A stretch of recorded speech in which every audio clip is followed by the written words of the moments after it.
everyone.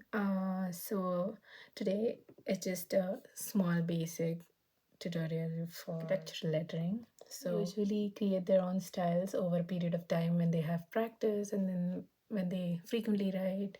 But it's usually capital letters and using guidelines. So let's start. Usually when you are in a studio, you use T scales to draw parallel lines and stuff. But since I'm not in a studio, I'm at my home on a desk, I'm using this roller scale, which will help me draw like parallel lines very easily. Or you can also, if you are good with parallel lines, you can just use normal scale. You have to take measurements as to how you're writing from starter. For starters, since you guys are going to write conceptual idea, I would say you start with like 0.5 centimeters, because that will be the easiest to start with. Because as you go on increasing the height of the lettering, it's much more of a, you need much more practice to get the hand of it, because you have to cover a lot of area to write on. So let's start with the smaller one. So right now I'm just taking like 0.5 as my lettering height, and then the distance between the two letterings is also going to be 0.5. That is the equal distance, so it'll be like a clean writing. So whenever you're writing, keep in mind these reference lines should be lighter than what your letterings are going to be, because these are for you to, for your guidelines and not for the people to look at. So now I'm going to write with a pencil itself. So usually I don't prefer erasing those lines, but some people do prefer erasing, so it's on each and every individual. So let's start with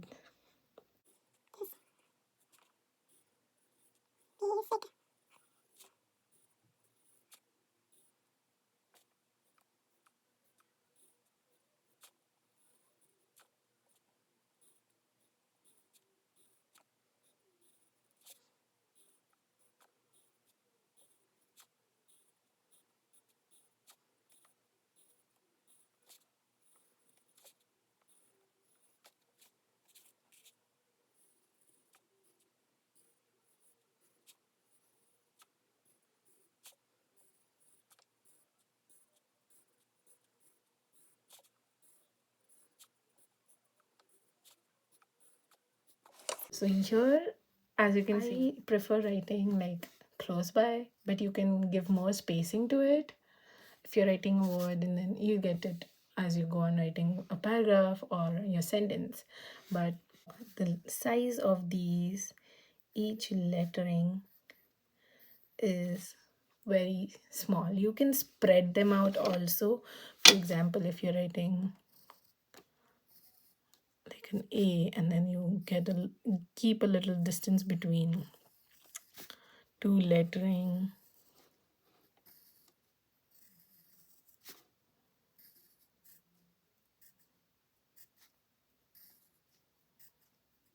and you see this difference. This is a bit wide and this is a bit more concise.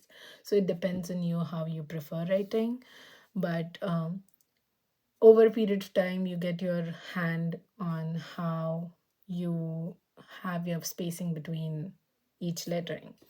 So this is one, but since this is like a very small height and a very small, it will be very convenient for you to write concept with this. But let's see if you have to write in a larger letter. So there are different styles which you prefer, which a person can go with. So for me, I usually, when I'm writing on a very large height lettering, and for example I'm starting with, let's say, a 1 centimeter one, then I would prefer having 3 lines instead of 2. So you get those a bit confident about your curves and your lines, because if that's not there, you kind of get messed up. So I prefer this style of writing when it comes to larger letterings. I exactly don't know the name of it, but when you're drawing the guidelines, you don't exactly draw them at equidistance. So I'm taking 3 of them, but the middle one is a bit closer to the top of your reference line. So when you start writing it, you kind of create a style.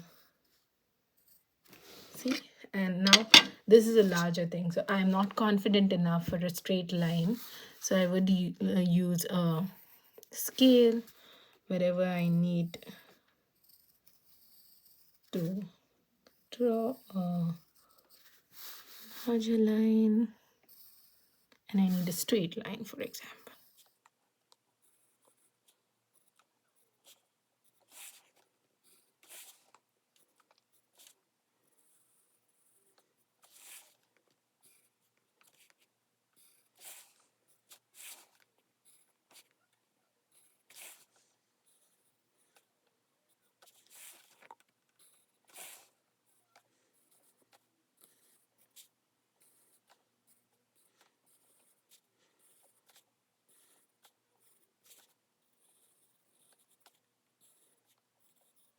This is one kind of style, so I'm just using this, but this basically is to show you when you are using, or when your height of your lettering starts increasing, I would suggest you give, like, instead of 2 reference lines, give 3.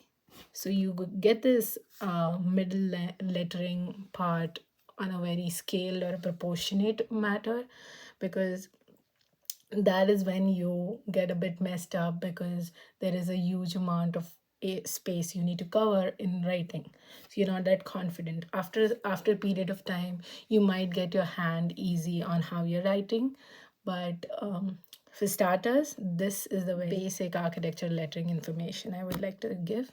So I hope this was helpful for you guys, and yeah, you each and every one will have your own individual styles.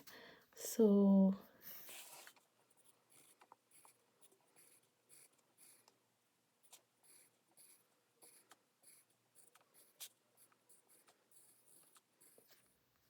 thank you for watching the tutorial. It was really helpful for you guys.